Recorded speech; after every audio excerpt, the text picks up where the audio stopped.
بسم اللہ الرحمن الرحیم۔ سوال ہے کہ قربانی کس پر واجب ہوتی ہے؟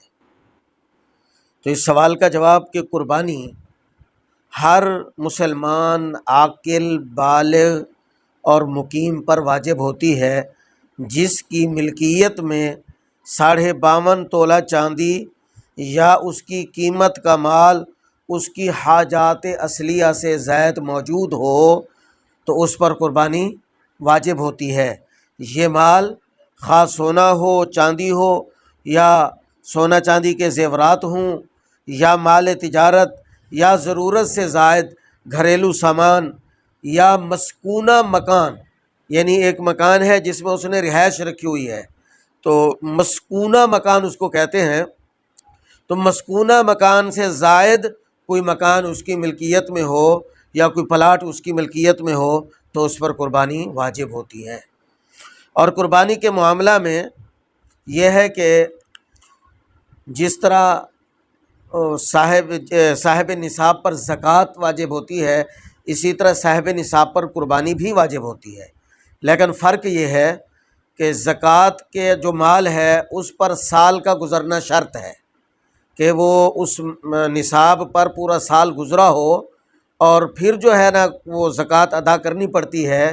قربانی کے لیے یہ سال کا گزرنا شرط نہیں ہے، بلکہ قربانی کے دنوں میں کوئی آدمی صاحب نصاب ہے تو اس پر قربانی واجب ہوگی۔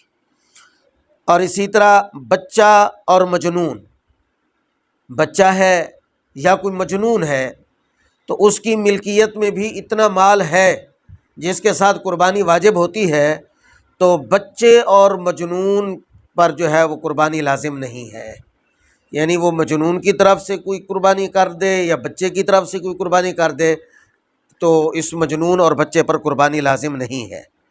اسی طرح شرعی قاعدے کے اعتبار سے کوئی آدمی مسافر ہے، بے شک وہ صاحب نصاب ہے لیکن وہ مسافر ہے تو مسافر پر بھی قربانی واجب نہیں ہے۔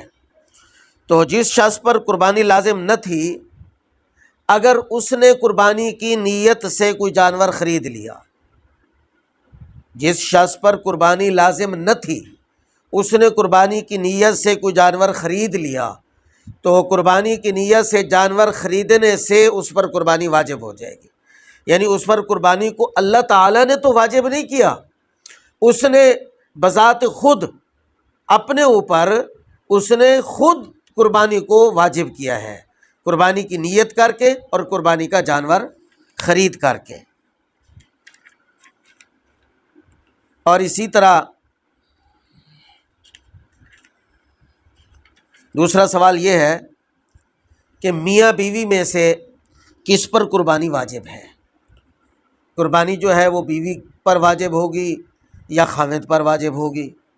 تو اس سوال کا جواب یہ ہے، اگر میاں بیوی دونوں صاحب نصاب ہیں تو دونوں پر الگ الگ قربانی واجب ہے۔ گھر میں ہوتا یہ ہے کہ لوگ گھر میں صرف ایک قربانی کر لیتے ہیں، حالانکہ خاوند جو ہے گھر کا بڑا جو ہے اس کا الگ کاروبار ہے، وہ خود صاحب نصاب ہے، بیوی کے پاس سونا ہے، برتن ہے، وہ الگ صاحب نصاب ہے، بیٹے الگ الگ کاروبار کرتے ہیں، وہ الگ الگ صاحب نصاب ہیں۔ گھر کے 10 افراد ہیں، 10 کے 10 صاحب نصاب ہیں، لیکن قربانی ایک کی جاتی ہے۔ تو یاد رکھیں، تو وہ ایک قربانی جس کی ہوگی وہ اسی کی ہوگی، وہ دوسروں کی طرف سے نہیں ہو سکتی۔